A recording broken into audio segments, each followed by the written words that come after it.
Hello, everybody. This is some palmy bastard from Toronto, introducing you to a band that plays music that you've probably never heard before. This is a band from Iqaluit, which is so far north, I didn't know in Canada where that was. And they said, well, go to Montreal, turn left, and keep going for 2,200 kilometers. They are from the Arctic Circle. They sing in the native language of the people who live there. They mix reggae, pop, funk, folk, Celtic, whatever. This is their second trip to Australia. They played Womadelaide Adelaide last year. They played the Port Fairy Festival, and they're going on next weekend to play Blue Mountain. It's a real pleasure to introduce you to Northern Canada's most amazing band. Please welcome the Jerry Cans. I'm Mike, and I play the accordion and I throat sing for the Jerry Cans. My name is Andrew Morrison, and I sing and play guitar with the Jerry Cans.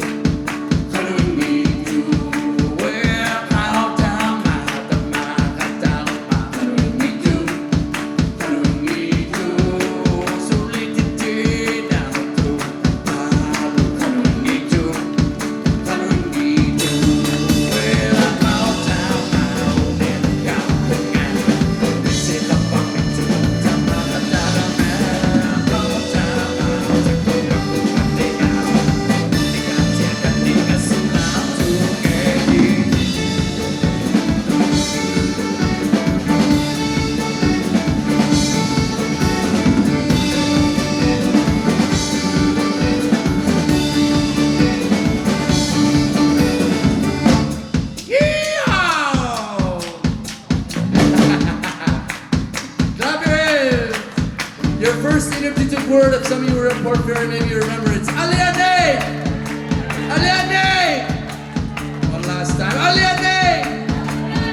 Well, sometimes we ask what we're trying to do. I don't mind, I don't mind. We're just singing these songs and we don't need to. I don't mind, I don't mind. Well, I'm shining again, I'm dead almost every single day.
When our drummer actually tried to build a drum kit out of Jerry Cans.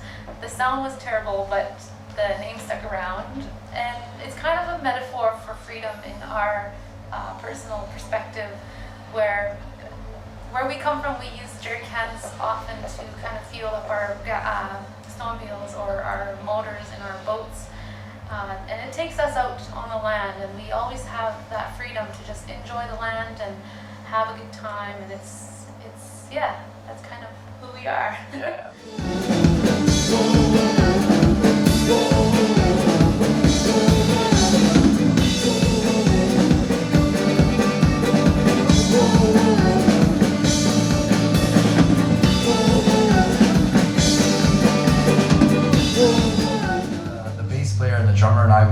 music since we were 10 years old, just jamming out in the garage. And then Nancy joined the band about 6 years ago, and we started to kind of switch from playing cover songs and rock and roll and punk rock and stuff to kind of looking around our community and seeing where we could gain inspiration from. And there's lots of complicated stuff, and so we kind of sing songs of our community. So we're a folk band, I guess, in that use of the term, but we're a very kind of a loud folk band, if you can say that. So yeah, and then Nancy, we started to experiment, bringing throat singing into everything, and it's been very cool, and it's kind of brought us all over the world, which is interesting. So yeah, that's a bit about that. We sing lots of songs from where we live, and we sing in language. And the guy who's kind of been the biggest influence on my learning whatever Inuktitut I know, that's the name of the language, is Nancy's late father, who passed away about 3 years ago from cancer. And cancer is kind of becoming an epidemic up north. I don't know if it's the same thing here, but it's awful, and fuck cancer. But he was born, colonization happened much more recently where we live than in a lot of places, and in Australia as well. But so he was born in an igloo vigak, what you know as an igloo, a snow house, and he never knew his own birthday because he was born before birthdays were recorded very officially in that way of keeping time. And he had 7 teeth, and he was a very, very, very funny guy. If he was here, he'd be buying us beers. And he lived such an amazing life, and he was very, very much a revolutionary in his own way, because he was so strong in making sure Nancy spoke Inuktitut and I spoke Inuktitut, blah, blah, blah. And we have 2 daughters, and obviously when Nancy started dating a white dude, this was a big ripple, not a ripple, but it was something to talk about within the family. We had actually his first fair-skinned grandchild, our first daughter Vivi, so he loved her very, very, very much. And she was about 6 months old when he passed away, and when all of this was happening, I was trying to figure out how to kind of relate his life to our children. And so I wrote this song to kind of just explain a little bit about, I want them to know where they come from. So this is called Aqualuk.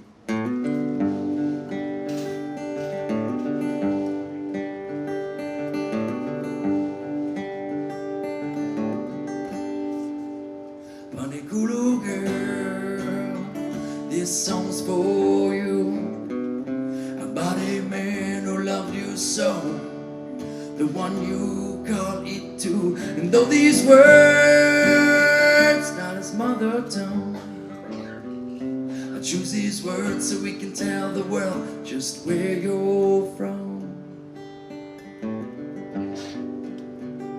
Oh, he was born, house built of snow. His real birthday he never did quite know. He lived his life trying to be a good man. All he knew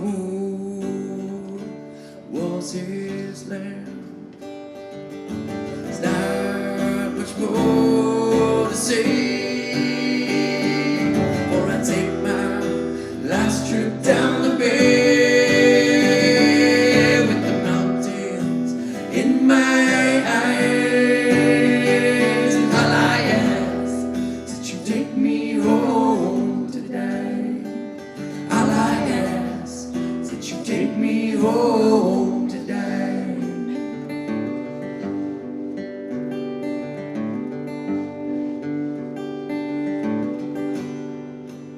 Well, he grew up by a CO home, walking the mountains, hunting caribou. The land completed his soul. The things he knew, learned from those who dance in the sky. But though he's gone, he's not forgot. See it in your eyes. Damn government folks try to rein him in. Tell him where to hunt, tell him go to school. They taught him that he's sin. They led a revolution every day by speaking his tongue, refusing school, and feeding his family. There's not much more to say, for I take my last trip down the bay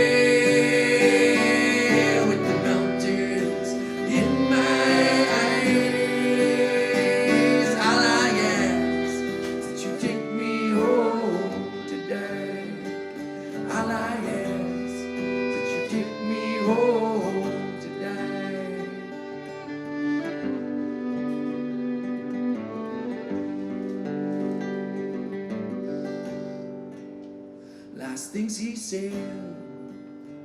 Raised my granddaughter well, so she speaks my tongue, knows my land, knows the way that it tastes and it smells. Last things he said to you in return. Akulu, my dear granddaughter, I love you in return. We live in a place called Northcote, which is the capital city of Nunavut, which is a territory in the far north of Canada. And right now, I would say it's pretty cold, minus 48 maybe. Yeah. And it's covered in snow at the moment, but it's a great little city to live in, just because we have a lot more things to do compared to smaller communities in Nunavut.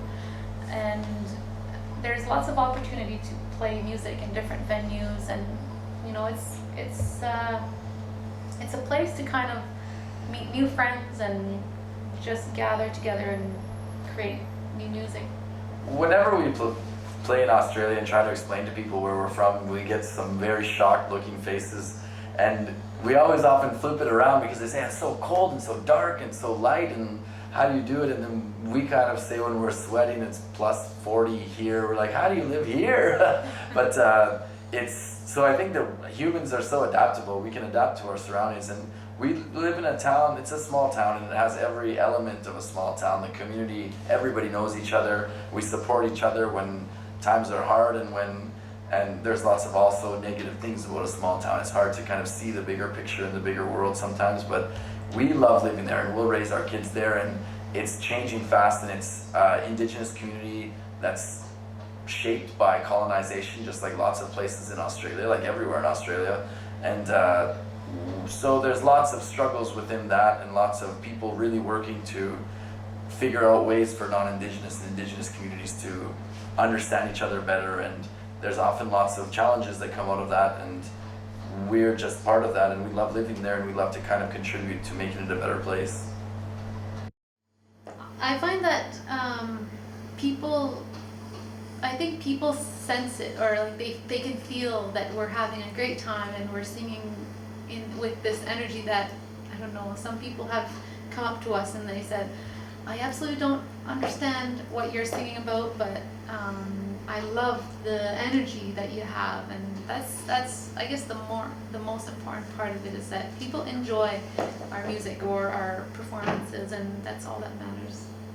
I think that English is definitely a barrier. We had lots of experiences of people saying, I really like what you sound like, but because you don't speak in English, or they because they couldn't understand what we were saying, they would kind of not want to formally work together. So, but we're trying to challenge that. There's lots of young artists where we come from that sing in language, and we want to make sure that they have every opportunity to share their music all over the world and be proud to sing their language. We see it as a strength and not necessarily a weakness, and I think that that's something that is challenging. It's not, we face that pressure all the time, but we're finding ways to navigate that and be able to still sing in English, still sing in language and function in an English dominant world. This song is called Uki Uki, and we thank you guys for coming. We're having a good time. Are you guys having a good time? This is Nunavut style. We love it. This song is called Uki Uki.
autumn lights, or in Inuktitut we call it ukilk, which means winter, is kind of a love song.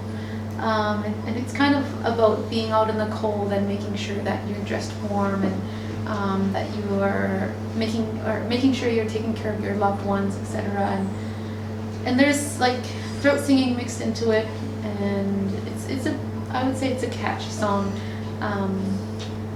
Anything more you can say about it? It's in my head right now when you say it's a catchy song. Yeah, it's there's lots of different elements to it, and you just have to hear it, I think, and it's about struggles in life and how when you lose someone you love, it can be very, very challenging, but where we live there's so much beauty still within the land, but also the community, and I think that's what we're trying to get out, the message that for young people, that life sucks sometimes, but there's still lots of beauty around you all the time, and you should tap into that, or try to tap into that when you're feeling really down. And so it means many things, and especially when we're working in two different languages, it has lots of different meanings. So, but that's a little bit of it.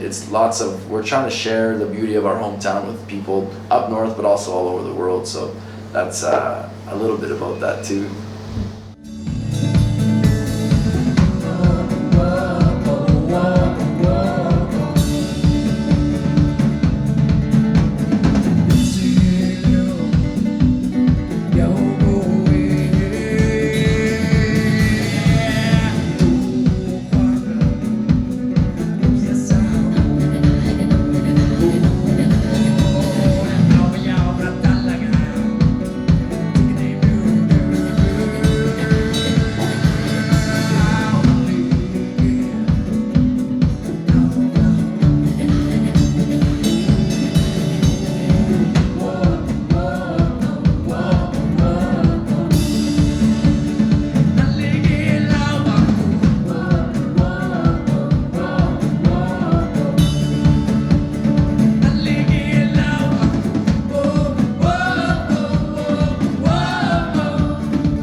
Traditionally was a friendly competition, so mostly women did it just because men would be out hunting for months at a time. And so it's kind of two women would be singing, and you create sounds, exact same sounds overlapping each other by a little bit, and you create a completely new sound. And a lot of the songs imitate the sounds of nature where we live. And the type that I do is more of a contemporary style of it, so it's kind of blended into the modern music. And yeah, you create sounds using your voice, your throat for the guttural sounds, and a lot of breathing in and out very fast, and different breathing techniques that you use. It can get, you know, it's hard when you start to throat sing for the first time, but once you do it for a while, it becomes much easier to do. It's like I always say, it's like callousing your fingers when you're a guitar player. In the beginning it hurts, but then you get over it, you don't feel pain anymore. So yeah, that's throat singing 101 for you.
Like to add that we're very grateful to be here in Australia, and it's literally across the world. We traveled on planes for 45 hours to get here, waiting in airports, and we're just so thankful to get in touch with the communities across Australia. And I think that what's happening in Canada is non-Indigenous and Indigenous communities are learning about the past and learning about history, and learning about how things are kind of challenging these days, and also learning how to understand each other better. And I just am very grateful to be part of that conversation in Australia, because I think it's an important thing that's happening here too.